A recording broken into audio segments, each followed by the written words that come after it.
In this video, we will discuss about fruit, which is characteristic feature of flowering plants, that is angiosperms.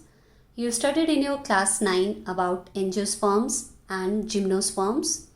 Angiosperms and gymnosperms, they both have seeds, but in angiosperms, their seeds are covered by fruit, and in case of gymnosperms, their seeds are not covered by any fruit, they have naked seeds.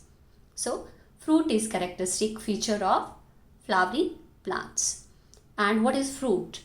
Fruit is actually some mature ripened ovary which modified into fruit after fertilization. We already discussed about male and female reproductive part. Male part is stamen, female part is pistil. And anther part of stamen that produces pollen grains, and inside the pollen grains male gametes are there. We studied the same in class 10 under topic double fertilization. So inside the pollen grain male gametes are there. When pollen grain they transfer from anther and land on stigma part of pistil. Then there is formation of pollen tube.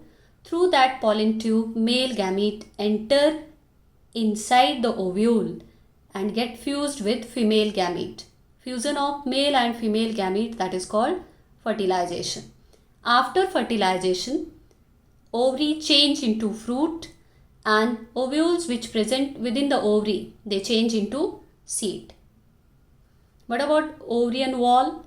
Ovary wall that change into fruit wall. So fruit they are covered by a wall, we call that wall pericarp. And pericarp has three layers: epicarp, mesocarp, endocarp.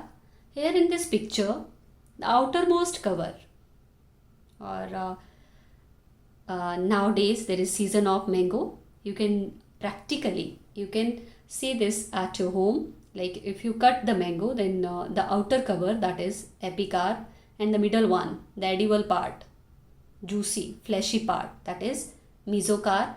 Innermost cover, that is a stony layer which cover the structure of seed.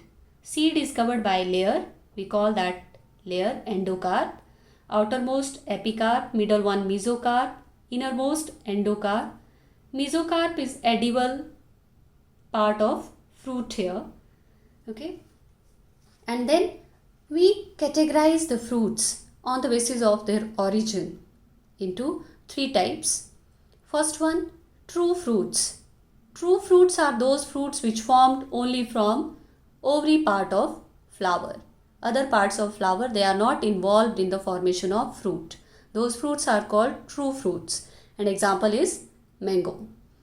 Second type of fruit is false fruits. When fruits they are formed from other parts of flower along with ovary. Example of false fruit is apple. Third type of fruit is parthenocarpic fruits. Fruits which formed without fertilization. These fruits are seedless fruits. About parthenocarpy you will study in detail in your class 12. So we divided the fruits into three categories on the basis of their origin. In this picture, ovary is completely covered by thalamus. Means ovary that lies inside the thalamus. So when fruit formation occur, major part of that fruit is formed by thalamus. As here in this picture, apple is there. So edible part, major part of apple, that is the edible part, that is formed from thalamus, and ovary lies at the center. This part is representing the ovary, inside that seeds are present. So ovary that is forming the smallest part, while the edible part that is formed by thalamus. So apple is a false fruit. True fruits which develop only from ovary. False fruits which formed by other parts of the flower, that may be sepal, petal or thalamus along with ovary, they are called false fruits. Parthenocarpic fruits are formed without fertilization, and example is banana or other seedless fruits. Now types of fruits. We classify the fruits into three categories, into three types: simple fruits, aggregate fruits, composite fruits. That from where they originate, that which type of ovary is involved in their formation. We categorize them into three types. Simple fruits are those fruits which formed from ovary of single flower. And aggregate fruits, they formed from multicarpellary apocarpous ovary. That their ovary consists of many carpels, but all carpels are free. They are not fused. So such type of fruits, they are aggregate fruits. Composite fruits are those fruits which develop from complete inflorescence. Inflorescence means arrangement of flowers on a flower axis. Cluster of flowers are present on main axis. That is called inflorescence. When complete inflorescence that change into a fruit, those type of fruits are called composite fruits. Example of composite fruit is pineapple. And aggregate fruits, aggregate means collection. So here, as we discussed, that multicarpellary apocarpous ovary is there. Many carpels, but all the carpels, they are free. Each carpel that change and form fruitlet. So many fruitlets together, they aggregate and they form aggregate fruits. Example of aggregate fruit is custard apple. When we eat it, the main difficulty is many seeds inside it. So those seeds, why many seeds are there? Because the structure is aggregation of various fruitlets, and those various fruitlets are developed from many carpels. Simple fruits, they develop from monocarpellary or even multicarpellary syncarpous ovary. In some cases, many carpels are there, but those carpels, they fuse together. So, the fruit which develop from mono or multicarpellary syncarpous ovary, they are called simple fruits. Ovary of single flower is involved. Example of simple fruit is mango. We divide the simple fruits further into two types on the basis of their pericarp. If undifferentiated dry pericarp is there, means dry, that pericarp is not differentiated into epicarp, mesocarp, endocarp, and there is no fleshy and juicy part in such type of fruits. Second category is fleshy fruits. Here the pericarp is differentiated into three layers. Maybe their epicarp or mesocarp or endocarp, that is edible, that is fleshy. In fleshy fruits, pericarp is fleshy and it is completely differentiated into three layers. Later on we will discuss about the further division of fleshy fruits. Before that, classification of dry fruits. We divide the dry fruits into three types. On which basis? Like if on maturity, the fruits that rupture to disperse its seeds, to release its seeds, then we call those fruits dehiscent. On maturity, they rupture, they release their seeds. And indehiscent, which do not dehisce, they do not rupture on maturity to release their seeds. Their seeds are only released when degeneration of their outer cover occur or when their outer cover is broken by animals. Then schizocarpic. Schizocarpic fruits are those fruits in which main fruit that split into parts. Okay, that split into smaller parts, but like in schizocarpic, what happens? The main fruit, it splits into parts, but after splitting into parts, these parts, they are holding the seed inside them. They do not dehisce, they do not rupture by their own. So such type of fruits, they are called schizocarpic fruits. Dehiscent, indehiscent and schizocarpic, these are types of simple dry fruits. Okay, so first, simple dry indehiscent fruit. We can call them acennial fruits. first type of simple dry indehiscent fruit. Fruit which not rupture on maturity by their own to release their seeds. First type under this, that is Caryopsis or grain. Okay, Caryopsis or grain, here the pericarp that is very thin and is completely fused with seed coat. What is the characteristic feature of Caryopsis? In these fruits, their pericarp is completely fused with seed coat. The fruit, from where this fruit develops? This fruit develops from monocarpellary pistil. Means what type of pistil? Because it's a simple fruit. So monocarpellary, single carpel is there. And what type of ovary they have? Superior ovary. How many locus, how many chambers are there? Only one chamber. So means it is unilocular. So in case of Caryopsis, there is fusion between pericarp and seed coat. Here this black line, inner one, that is showing seed coat, and this green coating outside it, that is showing pericarp. So fusion of pericarp is completely fused with seed coat. Otherwise it's a fruit.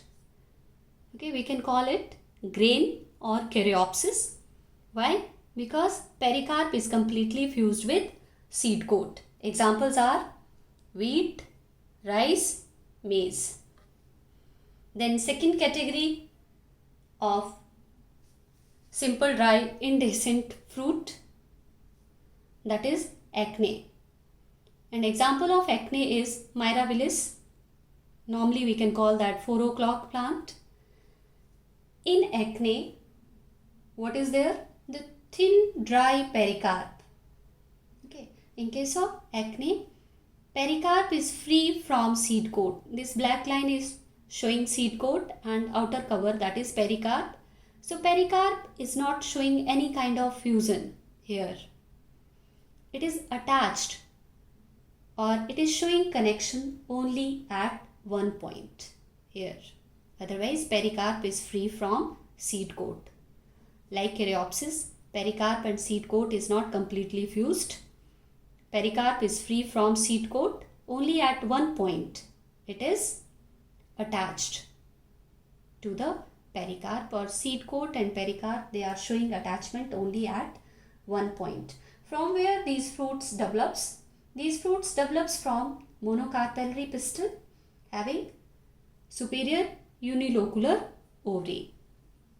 Third type is, that is Cypsela, or you can pronounce like Cypsela is you can call it.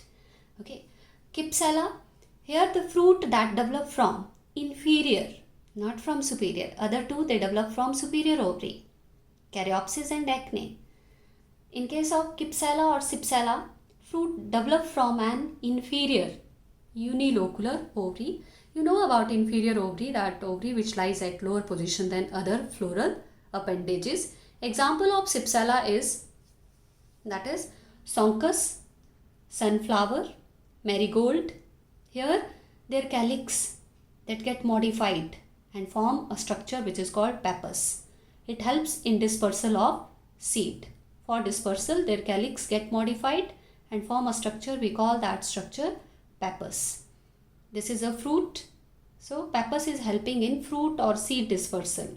Where you can find such type of fruits? In case of Sonchus, sunflower or marigold. Then fourth type is Samara, simple Samara. In case of Samara, you can see this in fruit of elm. Here pericarp that get modified, that get stretched and form wings like structures. So these wings, in the middle it is a seed, and these structures are representing the wings of this seed. So these pericarp get modified into wings like structure. Here the pericarp is winged. Such type of fruits are called simple Samara, and example is elm, Samara of elm. Fifth category, that is nut. In case of nut, this pericarp or fruit wall, that is hard, woody, or really leathery. In cashew nut, okay, it is the cashew nut which is lying on fleshy thalamus. Hard pericarp encloses the edible seed having two large cotyledons. As well as in lychee, okay, the brown pericarp, this one. Brown pericarp is somewhat spiny, hard, brittle. And what about its edible part? In between the seed, here it is the seed, it is the covering.